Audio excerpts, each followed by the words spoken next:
People say family is everything. That no matter what happens, your blood will stand by you. And for the longest time, I believed that. I believed my father was my hero, my mother was my safe haven, and my sister was my best friend. From the outside, our house looked like a picture of love and happiness. But what I didn't know was that the cracks were already forming beneath the surface. Growing up, I looked up to my father more than anyone else in the world. He wore suits to work, came home late at night, and told me he was doing it all for us. He'd pat my shoulder and say, "Son, one day, all this hard work will pay off. You'll have a life better than mine." I admired him. To me, he was a giant who could do no wrong. My mother was the soft balance to his toughness. She was the warmth in our cold winters. She made sure I never went to school hungry, stayed up with me when I was sick, and always whispered before bed, "No matter what happens, I'll always protect you." Those words, they meant the world to me back then. And then there was my sister. She was only 2 years younger, but we were inseparable. We'd talk late at night about our dreams, our future, our plans to escape the small town and make something of ourselves. She wasn't just my sister. She was my closest friend. The one person I thought would never betray me. Life seemed perfect. Sure, sometimes Dad would come home later than usual. Sometimes I'd hear muffled arguments between my parents when they thought I was asleep.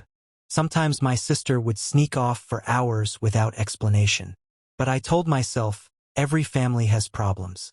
We were still strong. We were still together. I remember one evening, I was about 17, sitting at the dinner table. My father looked tired, his eyes bloodshot, but he still smiled at me.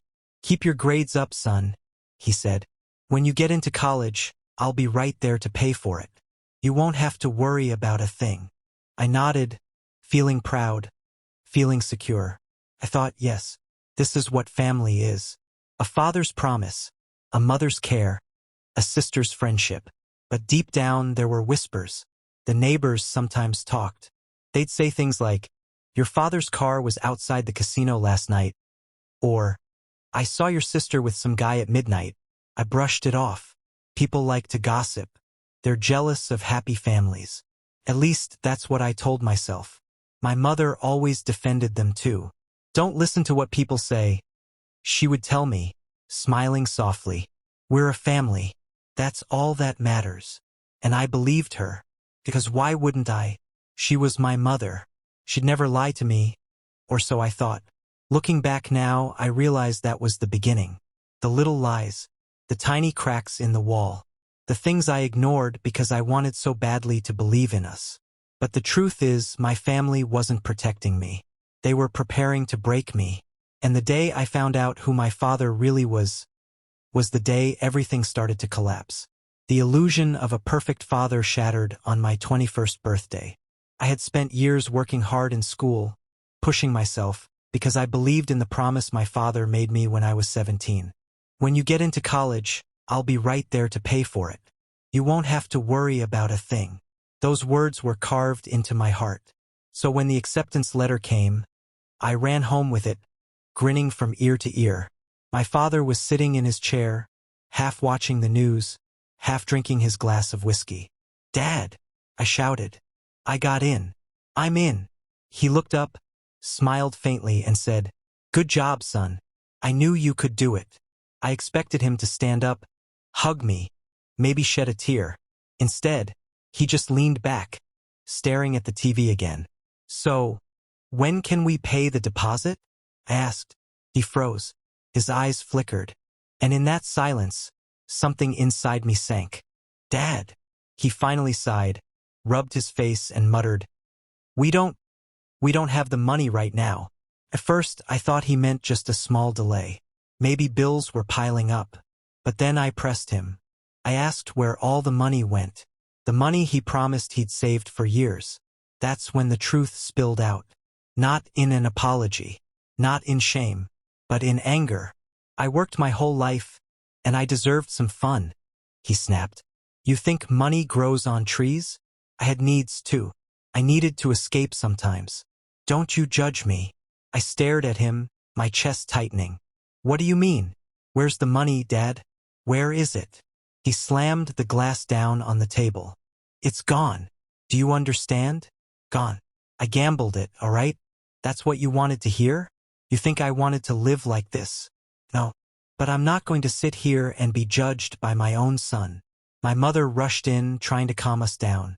She put her hands on my shoulders, whispering, "Please, don't yell. It's not the time." But her words only burned deeper. She already knew. She had known for a long time. I turned back to my father. The man I once thought was a hero looked so small to me now. Just a weak, selfish man drowning in his own failures. "You promised me," I said, my voice breaking. He sneered. "Promises don't pay the bills. You're a man now. Figure it out yourself." Those words cut me more than anything else. In that moment, I realized my father never saw me as his future. He saw me as his burden. I left the room shaking. My acceptance letter crumpled in my hand, and for the first time in my life, I hated him.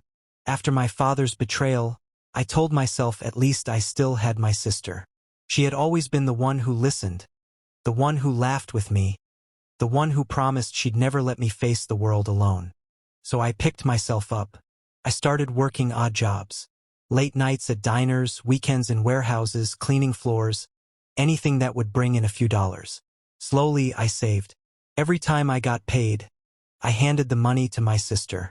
She promised to keep it safe until I had enough to pay for school myself. And I believed her. Because why wouldn't I? She wasn't dad. She wasn't mom. She was different. One evening, after months of saving, I finally asked her, "How much have we got so far?" She smiled nervously.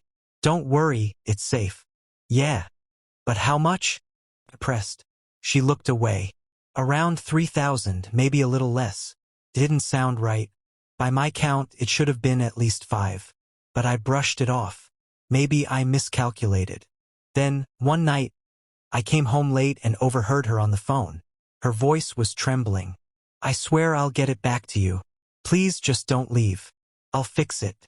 The next day, I confronted her. "Who were you talking to last night?" "No one," she lied, looking down at her phone. "Don't lie to me. Was it about the money?" Her eyes filled with tears. She broke down, sobbing. "I gave it to him, to my boyfriend. He said he needed help. He promised he'd pay it back. I didn't think he'd disappear." My heart dropped. Everything I worked for, every hour I sweated, every dollar I handed over in trust, gone. Just like Dad's money. I wanted to scream, to curse, but all I could do was sit there with my head in my hands. "Why?" I whispered. She cried harder. "Because I loved him. I thought he loved me back." That was the moment I realized betrayal doesn't always come from hate. Sometimes it comes from the ones who love you but choose someone else over you. I walked out of her room that night, my chest hollow. First my father, now my sister. The walls of my world were collapsing, one brick at a time. And yet, through all this, I told myself, at least I still have Mom. She'll never betray me. But I couldn't have been more wrong.